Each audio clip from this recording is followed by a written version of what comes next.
Item ಯಾವುದೇ ಇರಲಿ try ಮಾಡಿ ಆಚಿ ಚಿಕನ್ ಮಸಾಲಾ. ರಾಜ್ಯದಲ್ಲಿ ನಿಜಕ್ಕೂ ಗ್ಯಾಸ್ ಸಿಲಿಂಡರ್ ಸಿಗ್ತಾ ಇಲ್ವಾ?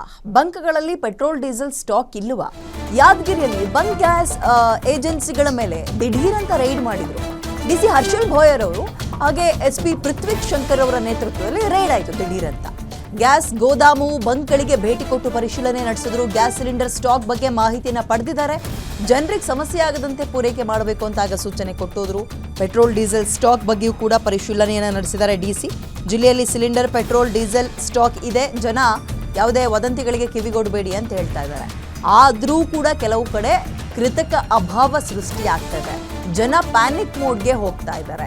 ಇದಕ್ಕೆ ಕಾರಣ ಏನು ಅಂತ ಹುಡುಕ್ಬೇಕು. ಇಲ್ಲ ಅಂತ ಹೇಳಿದ್ರೆ ಈ ರೀತಿಯಾಗಿ ಪದೇ ಪದೇ ರೈಡ್ ಮಾಡ್ತಾ ಇರಿ ಆ್ಯಂಡ್ ಎಲ್ಲೂ ಕಾಳಸಂತೆಯಲ್ಲಿ ಈ ಸಿಲಿಂಡರ್ಗಳು ಸಿಗದಲ್ಲೇ ಇರೋ ರೀತಿಯಲ್ಲಿ ನೋಡ್ಕೋಬೇಕು. ಆಗ ಜನಸಾಮಾನ್ಯರಿಗೆ ಯಾವುದೇ ರೀತಿಯ ಸಮಸ್ಯೆ ಆಗಲ್ಲ.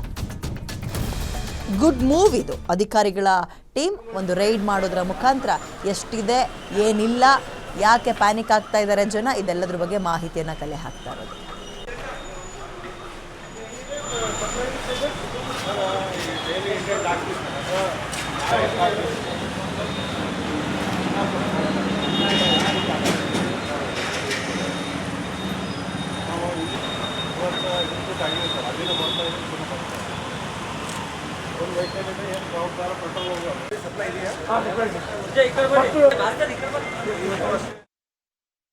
ಗ್ಯಾಸ್ ಫಿಲ್ಲಿಂಗ್ ಸ್ಟೇಷನ್ಗೆ, ಪೆಟ್ರೋಲ್ ಫಿಲ್ಲಿಂಗ್ ಸ್ಟೇಷನ್ಗೆ, ಪೆಟ್ರೋಲ್ ಪಂಪ್ಗಳಿಗೆ ಹೋಗಿ ಹೆಚ್ಚಿಗೆ ಪ್ರಮಾಣದಲ್ಲಿ ಬೇಡಿಕೆ ಇಟ್ಟು ಪೆಟ್ರೋಲ್ ತುಂಬೋದು, ಕ್ಯಾನ್ದಲ್ಲಿ ತೊಗೊಂಡು ಹೋಗೋದು, ಆ ಥರನ ಪ್ರಕರಣಗಳು ನಿನ್ನೆಯಿಂದ ನಾವೆಲ್ಲ ನಿಲ್ಲಿಸಿದ್ದೀವಿ ಸಂಪೂರ್ಣವಾಗಿ.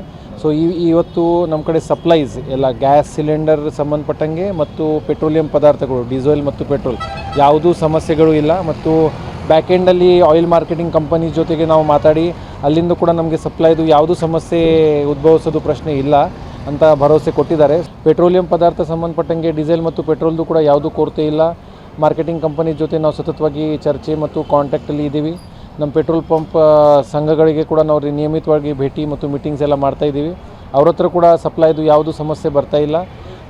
ನೀವು ಜನರಿಗೆ ಎಲ್ಲ ನಾವು ಮನವಿ ಅಂದರೆ ಅವರು ಪ್ಯಾನಿಕಲ್ಲಿ ಆಗಿ ಎಲ್ಲ ತುಂಬೋದು, ಲೂಸ್ ನಮ್ಮ ಕಡೆ ಸ್ಟೋರೇಜ್ ಮಾಡೋದು ಈ ಥರನ ಮಾಡಬಾರ್ದು. ಅದು ಕಾನೂನುವಾಗಿ ಕೂಡ ಇಲ್ಲಿಗಲ್ ಇದೆ ಮತ್ತು ಸೇಫ್ಟಿ ಇಶ್ಯೂ ಕೂಡ ಅದರಲ್ಲಿ ಬರುತ್ತೆ. ಬೆಂಕಿ ಅದು ಎಲ್ಲ